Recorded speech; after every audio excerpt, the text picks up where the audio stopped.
मैंने तुम्हें चाहा तू यूं चाहा के जैसे मेरी सांसों का हर सिलसिला तुमसे जुड़ गया हो।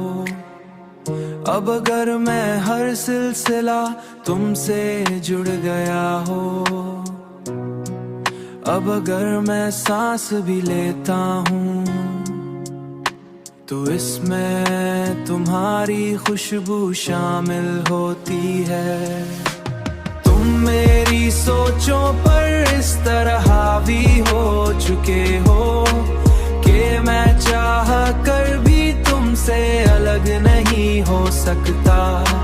मैंने खुद को तुम में इस कदर गुम कर दिया है कि अब अपनी पहचान भी तुमसे शुरू होकर तुम पर खत्म होती है, तुम पर खत्म होती है, तुम पर खत्म होती है। मैंने जान लिया है कि इश्क सिर्फ मोहब्बत नहीं बल्कि एक जुनून है। मैंने जान लिया है कि इश्क सिर्फ मोहब्बत नहीं बल्कि एक जुनून है। एक ऐसा जुनून जो इंसान को मुकम्मल तौर पर अपने कब्जे में ले लेता है, अपने कब्जे में ले लेता है, कब्जे में ले लेता है।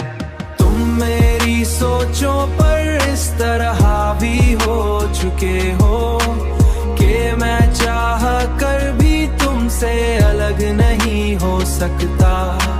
मैंने खुद को तुम में इस कदर गुम कर दिया है कि अब अपनी पहचान भी तुमसे शुरू होकर तुम पर खत्म होती है, तुम पर खत्म होती है, तुम पर खत्म होती है। और मैं खुशी से इस कैद में कैद हो चुका हूँ।